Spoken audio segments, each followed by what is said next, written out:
Eu não disse que era boa a palestra. Nós vamos abrir agora 10 minutos para quem quiser tirar alguma dúvida ou fazer mais alguma consideração. Marcelo,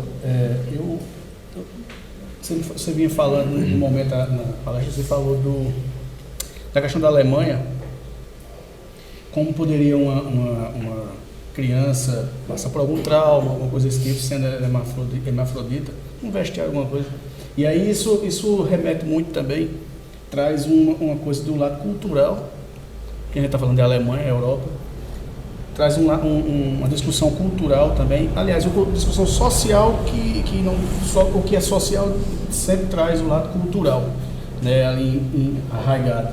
E assim, eu não sei até que ponto a Europa seria tão mais aberta a isso, principalmente falando de Alemanha, que durante a Segunda Guerra Mundial proporcionou um genocídio também de gays, né?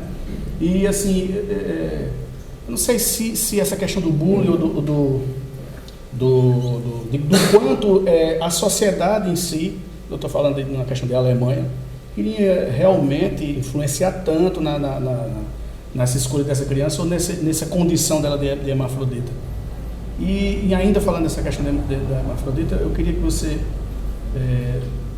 nos trouxesse alguma informação acerca da reencarnação de um espírito que reencarna no corpo hermafrodita, uma vez que, através do processo reencarnatório, no processo reencarnatório em si, o espírito reencarnante, ele, com alguns outros elementos, ele também determina, a partir da concepção do óvulo, ele também molda aquele corpo, né, dependendo das suas condições, dependendo de outros fatores, obviamente, mas ele ajuda a moldar aquele corpo. Então, o que traria um espírito, o que faria um espírito renascer ou reencarnar no corpo hermafrodita? Que natureza de prova teria um espírito para reencarnar no corpo hermafrodita, não é isso? Bem, essa natureza de prova, ela pode estar diretamente ligada à sexualidade, a questões relacionadas com a sexualidade dele no passado. E pode acontecer por um processo de má formação mesmo, como ocorre em outros corpos, em outras áreas, o processo de má formação do feto, e aí ela nascer com essas características, mas que não ocorrem gratuitamente. E aí você chama a atenção para que natureza de prova teria um espírito para nascer dessa forma. A gente não vai poder dar nenhum exemplo específico, até porque os próprios espíritos, eles, em André Luiz, foi onde eles mais trataram da temática. E em todas elas, eles chamam a atenção muito para a ideia fixa. Aquela ideia fixa em torno do sexo, em torno de uma vingança, em torno de um ódio por alguém. Quando o espírito adquire o monoideísmo, ele altera as características do seu perispírito. E isso é que provoca muitas formações corporais de natureza inesperada e problemas, inclusive no cérebro, na visão, na audição, no coração. E essa má formação, portanto, ela vai estar vinculada a esse comportamento do passado. E que às vezes não é em outra vida. Às vezes o espírito desencarna e mantém-se ligado a parceiros do passado, e mesmo na erraticidade, ele constrói essa ideia fixa. Não sei se você lembra do caso de espíritos que eles possuem tal monoideísmo que são utilizados por outros e vinculados, pregados no corpo de pessoas como formas ovoides, para sugar a energia da criatura obsidiada por outros espíritos mais inteligentes, mais sagazes, que utilizam essas criaturas doentes para prejudicar outrem. Ou então usam a ideia, o campo magnético, para provocar um ataque cardíaco sobre alguém que eles estão obsidiando. Tudo isso, todos esses comportamentos, mesmo no mundo espiritual, ele não fez isso numa vida passada, não. Ele fez como espírito.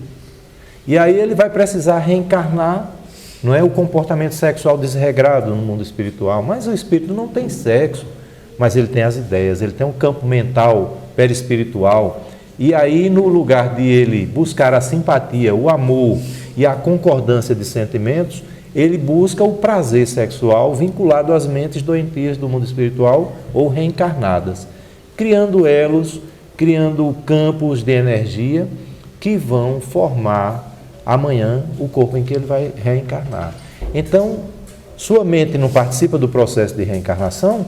Se a mente da gente, junto com os engenheiros, não é, responsáveis pela reencarnação, se nossa mente, a de nossa mãe, participa do processo reencarnatório, formando aquele corpo, principalmente como resultado do campo eletromagnético perispiritual do espírito reencarnante, tudo que ele fez com a mente, onde ele exagerou, onde ele abusou, aquilo corre o risco de sofrer uma mutação diferente do que é programado.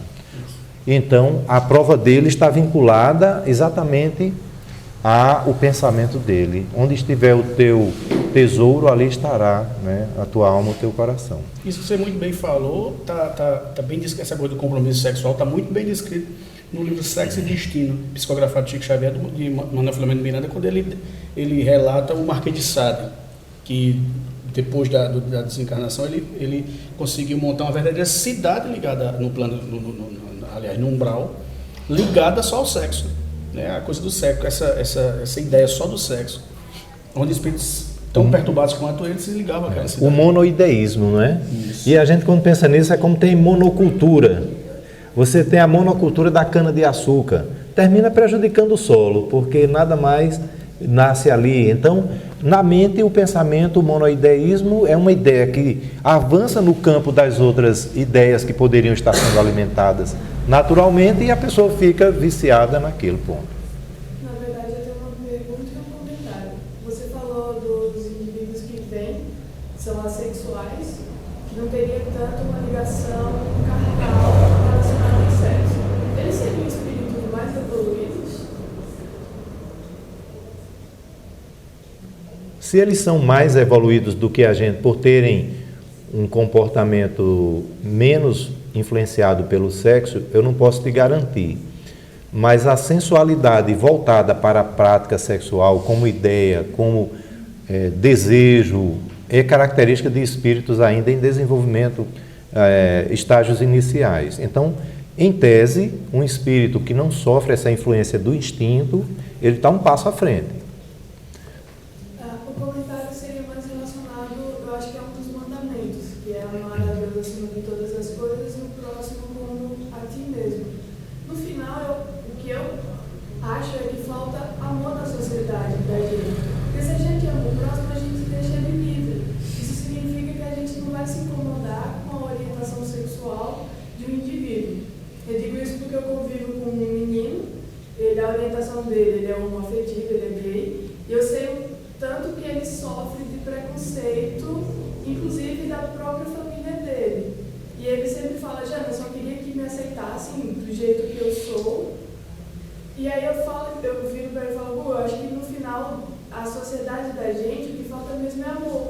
Porque eu não sei porque tantas pessoas se incomodam com a orientação sexual do outro, é dele, não diz respeito pro próximo. E por eu conviver com os meninos, eu tenho um pouco de ideia do quanto que eles sofrem na nossa sociedade. E olha que eu moro em São Paulo, é uma metrópole, dizem que a cabeça das pessoas é mais aberta, e mesmo assim os meninos continuam sofrendo bastante preconceito lá. Porque eles são minorias. Onde tem minoria, a minoria sofre porque a maioria sempre quer preponderar, né? E é uma dificuldade grande. Embora tenha ocorrido avanços muito significativos, a gente convive com dramas realmente assim terríveis, que as novelas tentam espelhar. E as pessoas têm preconceito na novela, não é? Mas aquela novela está disseminando o homossexualismo. Então, até que ponto, desvirtuando as famílias ou estimulando? Mas quem nasce com essa propensão, como transgênero, ele não precisa de estímulo, não é? Ele tem aquele caso que ele insiste em ser o que os pais querem. Eu conheço um caso, a gente conhece um caso de uma pessoa que até casou, teve uma filha e não aguentou, não suportou conviver com a mulher e se separou para buscar a homoafetividade. Então é um drama que, por insistência social e familiar, às vezes gera outro drama, porque quer forçar a pessoa a ser o que ela não se aceita como tal. E para evitar um prejuízo maior, vamos bem pela linguagem prática da sociedade, né? Para você evitar um prejuízo maior, aceite seu filho, sua filha como ele é e procure aprender como é que se convive com uma pessoa transgênero. E não diminua o amor que você tem pelo seu filho ou por sua filha. Você falou agora mesmo, existe uma pessoa, depois de adulta, querer mudar a sexualidade, só que anteriormente, ela, por exemplo, a mulher, ela era mulher, teve namorado, aparentemente ela era aquela pessoa mesmo, e depois de adulta, ela mudou a opção. Ela, na verdade, ela tentou vencer a natureza dela. Que é o que aconteceu com esse caso que eu te falei há pouco. Os pais, os colegas, rapaz, isso é coisa da tua mente, não vai por aí não, tu está errado, tu insiste, aí a pessoa não consegue superar isso. Mas se existe pode ser também influência? Pode, as pessoas são influenciáveis, não é? Você vai para o shopping, aí liga para um colega, eu estou indo para o shopping, tu vai agora? Rapaz, eu não ia não, eu estava até pensando em fazer outra coisa, mas eu vou contigo. Isso é influência. Eu sou gay, tu devia experimentar ser gay também.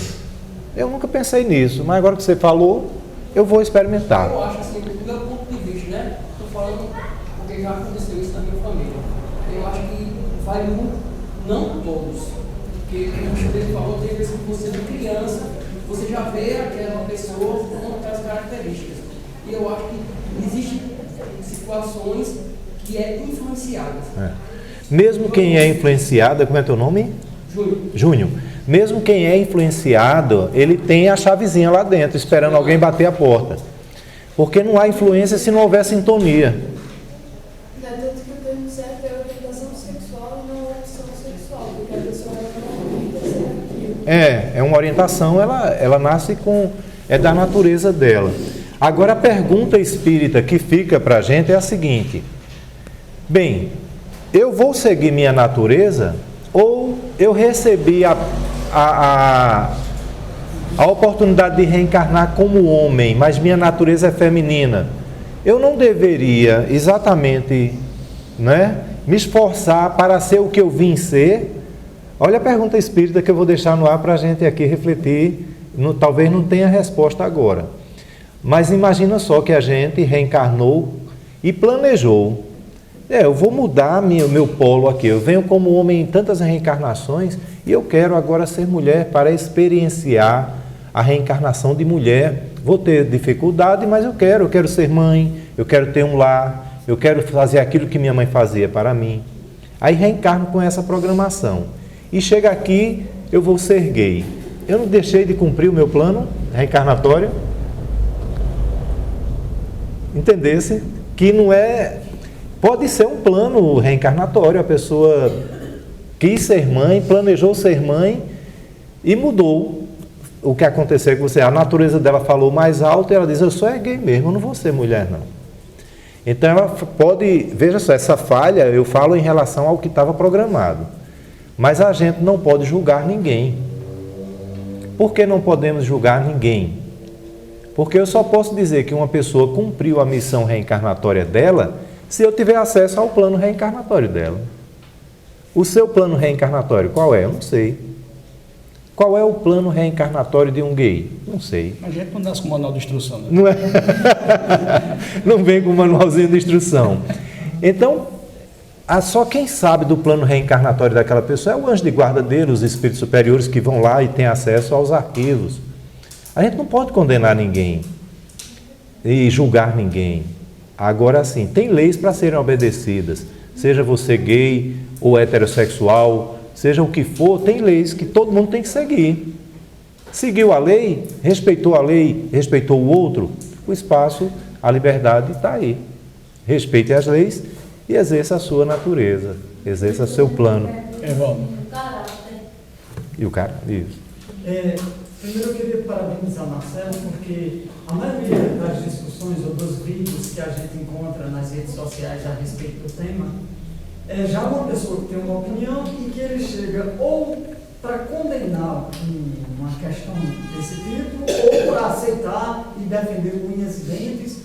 Aí você tem mais opinião, mais birra, às vezes até hora que parece até birra, do que informação. E aí a tua palestra ela é rica de informação. Eu parabenizo nesse sentido. Depois, uma brincadeira aqui com todo mundo. Eu cheguei à conclusão que os homoafetivos são a maioria. Os homoafetivos são a maioria. Vou fazer o seguinte teste agora. Dona Graça, a senhora ama sua filha? Com certeza. Ela é sexo feminino, né? Sim. A senhora é do sexo feminino, né? Então, isso é uma mulher. A senhora é homoafetiva, né? A maioria predomina a homoafetividade. Porque papai ama o filho. E o filho ama o papai. Mamãe ama a filha. E a filha ama a mamãe ou não. Então, essa é a brincadeira que eu queria fazer nesse sentido. Uma conclusão que a gente tira. Predomina a homoafetividade. Graças a Deus. Porque senão ia ser uma guerra. Papai ia destruir tudo, né? E o filme é uma consideração a respeito do que causa essas malformações, deformação, não sei como chamar, enfim, as malformações, né? Físicas. Tem um senhor aqui que outro dia eu estava conversando e eu vi que ele tinha 6 dedos numa mão. E aí ele bem tranquilo, conversando e tal, aí alguém comentou, ele disse, eu sou aleijado. Aí eu disse, mostra a sua outra mão. Tinha 6 também, eu digo, então não é aleijado. Aleijado seria se eu tivesse uma 6 e outra 5, né? Aí, com curiosidade, quando eu disse isso, eu disse, e os pés também, são 6 e 6. Aí eu digo, então esse é uma criatura, traz um gene, né, de uma espécie humana muito antiga. Ergonomicamente ele está certinho. Está certinho. Está certinho, 6 e 6 e 6 e 6, né? E aí, muito interessante, parabéns mais uma vez, Marcelo, e que predomine a relação homoafetiva, né? Afinal, mamãe ama a filhinha ama a mamãe e vice-versa. Papai ama o filhinho e o filho ama o papai, graças a Deus, né? Senão não podia entrar em guerra. Evaldo, você traz o tema da homoafetividade e é por aí mesmo. Aí, quando a gente diz homoafetividade, se enquadra perfeito. Mas quando a gente diz homossexualidade, já não se enquadra, não é? Por isso que no Espiritismo a gente trabalha a homoafetividade, é o amor e a concordância de sentimentos. E é isso que a gente traz como mensagem do Espiritismo. Já que o Espírito não tem sexo, a gente tem que construir a concordância de sentimentos e a simpatia, não é? É isso que deve predominar, o exemplo que você deu perfeito. Então, a gente vê nos Estados Unidos, o Exército, havia muitas pessoas querendo fazer a mudança de sexo, aí se inscreviam no Exército, o Exército dava a cirurgia e ele mudava de sexo. E o custo estava muito alto, aí Trump assumiu e disse, a partir de hoje não. Então ele cortou a inscrição de pessoas que queriam usar o Exército americano para mudança de sexo. Ia servir e fazia a opção por uma cirurgia, né? Então vejam que esse tema ele está muito presente. Nos países mais desenvolvidos, eles convivem melhor com a orientação sexual da pessoa, com a questão de gênero. A gente precisa aprender isso como um sinal de respeito e influenciar o nosso meio social para que realmente a homoafetividade ela predomine e a questão do sexo seja exercida com respeito. Você é gay, respeite seu parceiro, sua parceira, seja fiel, não é? Como um heterossexual, ele é e deve ser fiel, mas nem muitos conseguem, né? Porque falam muito do gay, por isso, pela promiscuidade, e aí você encontra o heterossexual mais promíscuo do que o gay, muitas vezes. Então, o que a gente tem que ter é respeito pelo parceiro, pela parceira, pela esposa, pelo esposo, e respeitando principalmente pela fidelidade sexual. É aumenta o caráter, né? A questão do caráter não deve durar com a pessoa que deve se relacionar com outra coisa certa. E quanto mais amor houver, é sinal de uma sociedade evoluída espiritualmente. Quanto menos amor, sinal de uma sociedade ainda não muito evoluída espiritualmente. Quanto mais homoafetividade, mais evolução espiritual. Nós vamos encerrar agora, mas só para terminar em termos aí de brincadeira, quando estourou essa conversa aí na internet da cura gay, e na TV a cura gay, me perguntaram se era a favor da cura gay. Eu disse, rapaz, se o gay estiver gripado, eu sou a favor que cure ele da gripe. É muito o que ela falou, cada um na sua, né? Não tem essa coisa de... Cada um que faça da sua vida o que bem entender.